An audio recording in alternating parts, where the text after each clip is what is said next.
this country is at war with Germany. We had to do a job, and we did the job, and that was it. The men had to go and fight, and the women had to take their place. Soldiers, sailors, and airmen of the Allied Expeditionary Force, you are about to embark upon the Great Crusade. Hello and welcome back to Foxhole Chat. This week we are once again joining Easy Company and working our way through the next episode of Band of Brothers. So this up is episode 4, Replacements. So we've got some new faces and we're off to Holland in this episode. We are, yes. This is Operation Market Garden and Easy Company's involvement in that massive airborne operation. And yeah, I literally rewatched it this morning, so it's fresh in my mind. And yeah, it's another good one. It's another good one, I got to say. But I will say, like, Market Garden has never fully gripped me. I have to admit that right off the bat. I'm more of a D-Day man. And Normandy. I can't tell you why Market Garden hasn't gripped me, but it gripped me more ever since I read Al Murray's book, Black Tuesday. But you know, Easy Company's involvement is, in the grand scheme of things, it's very small, isn't it? You know, it's only one company that we're following in this TV show. You know, so that you don't see anything of, you know, the British airborne element in Arnhem and their struggles. It's literally, you know, Easy Company dropping in, and then how they find their footing in Holland. Yep, so the episode's titled Replacements. So obviously when part of your crew get killed or injured, they obviously need to replace those men, so they've got a full crew. Mm-hmm.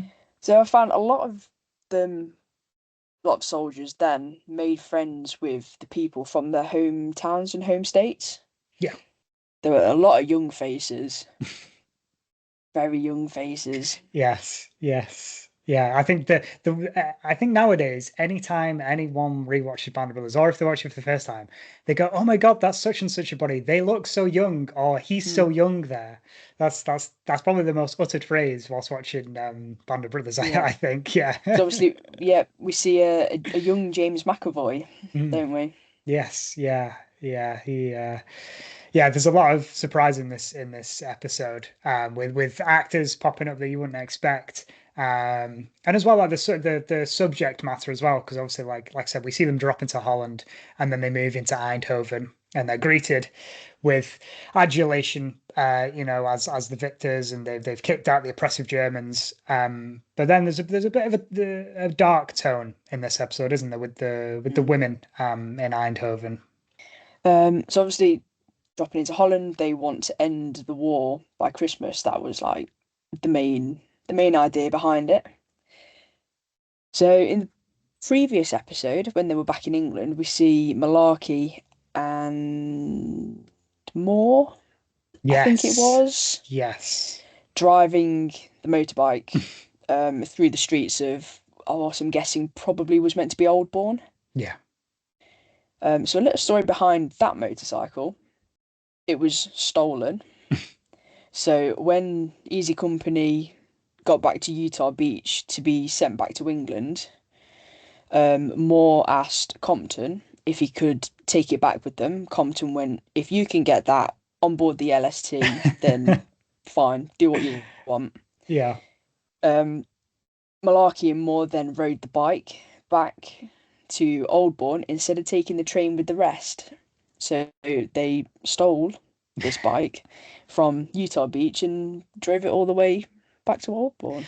Wow, see, right, I never knew that, and I always wondered, like, rewatching it again, because then later in the episode you see who pops up back again, Herbert Sobel, and this said motorcycle is on the back of a truck, and Sobel comes across Malarkey, and Malarkey's very miffed that Sobel, if it was anyone else, he probably would have been like, he would have still been bummed, but because it's Sobel, it makes it even worse.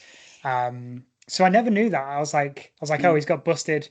You think the way the episode is, you think he gets busted for joyriding and the previous episode, like you're talking about. But yeah, that's a cool story that I didn't know about, that the TV show doesn't let us know. So they're then dropping into Normandy. It's good weather. There's very low resistance from the Germans in the air and on the ground, and they actually landed in their drop zones Yeah. mostly, which was Yeah. That's always a bonus. Yeah, there's a lot of like little details that I noticed that they've clearly taken the learnings from the D-Day drops. With they're using camo parachutes, with the material, and they've got the quick release harness as well for the parachute, as well. That, if I'm remembering correctly, I believe I watched a World War II Wayfinder video recently where he talked about that was a British invention. And the Americans basically saw that and thought, "Yep, that's a good idea. We'll use that." So 1 point for the British on this episode. Yeah.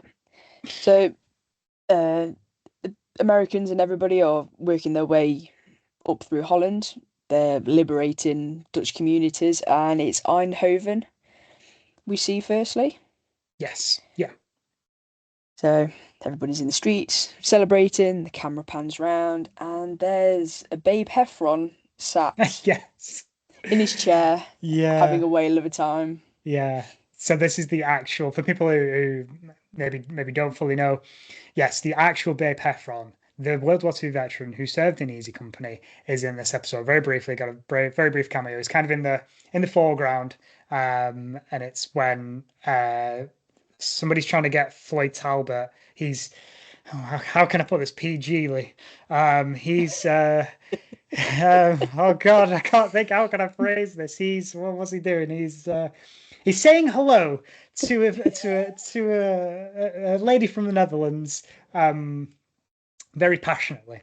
And yes, poor little Babe Heffron's just there. He's got a little flag, hasn't he? Yeah, that's a cool little detail. Yeah. Yeah. Winter's looking for binoculars, and we then see him start to upturn his collar. Nixon and Walsh are there as well. So Winters goes the snipers. So at which point he's hiding his binoculars because they're a bit of a giveaway, being an officer, and then obviously turning up his collar. He's hiding his stripes in his rank and everything, so he doesn't get shot. Yes. Basically. Yeah. Which kind of then jumping ahead a bit, obviously Easy Company are in Eindhoven, and then they're just trying to get through it, really. So the crowds are kind of slowing them up because their objective isn't the town. It is to move further into Holland, so they can get to the bridges, so they can link up with the British armoured.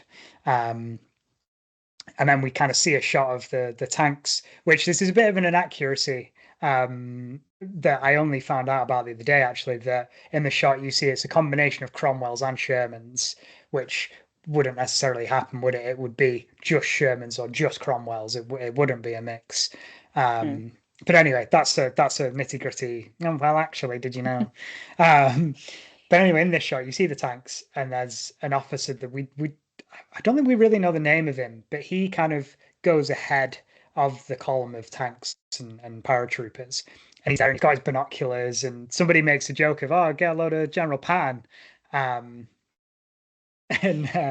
then, because he's got his binoculars and he doesn't have his collar upturned, a German sniper shoots him. So it just goes to show that, what Winters and Nixon and Welsh were doing was the right thing, really. So when he walked a little bit ahead of the tanks and stuff. Yes. Yeah. Yes. That's Lieutenant Bob Brewer. There we go. And that actually happened. Wow, did it? Oh, wow, okay. Yeah, Winters had told him not to go far out ahead of his men. Told him numerous times, and obviously didn't listen. Got shot, but he did survive his wounds. Yeah. Oh, basically. Well, there we go. So, yeah. You're full of facts today. You're filling in all the blanks. On fire today. Yeah, I know. So yeah, the traffic jam was a massive problem for the Allies. Well, for the Americans and the British. because obviously the British was 30 corps. Yes. Going up Hell's Highway. Yeah, as it was nicknamed. Yeah. So Easy Company have reached the village, and they see this tiger tank lurking in the background. Tiger tank. So he runs up to the British tanks and says, "There's a big ass tank over there. Put a round through the house and like you'll see it." Which point the Brits go, like, no damage of any private property at all. But that wasn't 100% true, was it? I learned this the other day that just wouldn't have happened. You know, I think Sergeant Martin, who goes up to the tank commander, isn't he? He tells him the tank commander would have just gone, yeah, roger that, no worries, and just bang, bang, bang, bang, bang, shell, shell, shell. Because that's what the Shermans were good at. It was their rate of fire compared to the Tigers, which would just fire bigger rounds slower than the Shermans. Yes, that was a very strange detail. I don't know if it was definitely, I think, the writers trying to dramatize it, wasn't it? That it's this tank is coming out and it's superior to the Shermans, which it was. Yes, we know this. But then, yes, from there the battle ensues, and it's just chaos, isn't it? It's just chaos. Yeah. So Bull Randleman gets separated. He gets actually a piece of shoulder, a piece of shrapnel in his shoulder from an exploding tank. Oh, that must have hurt.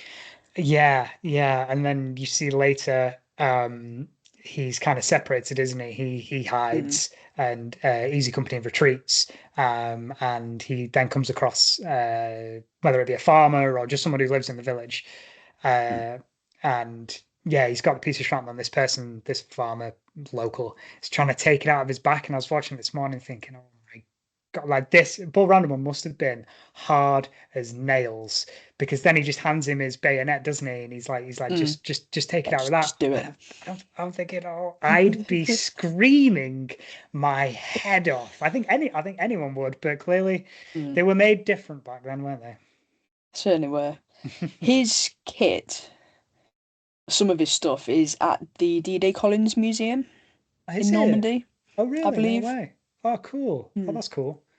Yeah, I know his Paris jacket is there because it's got Bull written on it. Ah, nice. That's cool. So that's just if anybody's in the Normandy area at any point, do go to the D-Day Collins Museum. It's a great little museum, that is.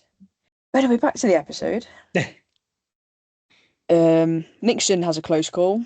He gets probably just a bit of stray shrapnel to the helmet, which is very lucky. Very lucky.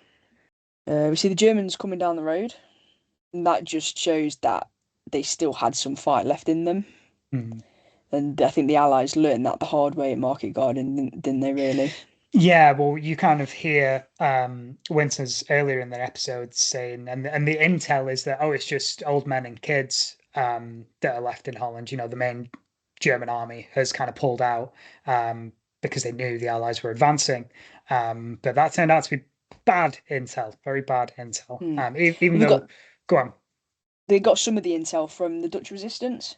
Yes, they did. We see a member of the Dutch resistance in Eindhoven talking to Winters and Nixon. Yes, I think it was. A small team go looking for Bull Randleman.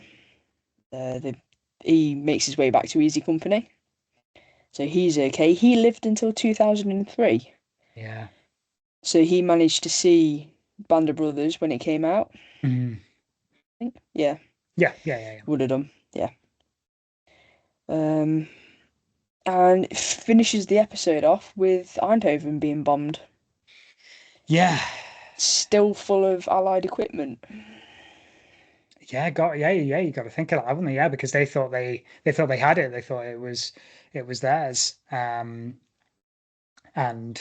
yeah, you kind of hear earlier, a little bit before this scene, you hear the bomber stream going overhead. And when I was watching this morning, I thought, oh, that's got to be the RAF, right? But then I forgot that it's the Germans who are bombing Eindhoven, and Mm. yeah, I think this episode is like a quick whirlwind stop kind of Market Garden and its initial kind of failures. Because then at the end of the episode, with every episode of Wanderers, it kind of gives a summary, doesn't it, Mm. of the losses. And it says, the Allied plan to end the war by Christmas didn't succeed. And it's where I think I'm right in saying, Easy Company lost probably the biggest chunk of men up until this point in the war. And then it also we get a brief mention. We get the British First Airborne lost a good couple of thousand of men in Arnhem. But it's still a good episode. Obviously, as always, it's Band of Brothers, of course it's going to be. So, yeah. Yeah. So that's all I've got Yeah, this week. yeah, we've pretty much whistle stop tour of Holland there and Market Garden, and maybe that's for the better because Market Garden, like I said, wasn't a success. So maybe we brush that over and we get back on track to winning the war. Yeah. So next up is Crossroads. Yes, yeah, I think episode 5, and we'll be Yes. halfway through it. Yeah. Time flies when you're rewatching the greatest Second World War TV show of all time. It certainly does, and I think we've already got the next series we're doing lined up as well. Yeah, very much looking forward to that. So make sure you subscribed wherever you get your podcasts so you don't miss out on that as well. Yeah. Anything to add from you? No, that's all me. That's me done for Band of Brothers, I think, with this episode. Cool. In that case, thank you everybody for listening and watching and putting up with us for however long this episode has been, and forever how long you've been listening to us. Thank you very much. Don't forget to like and subscribe. Follow us on Instagram for all the latest shenanigans. And we'll catch you all next week.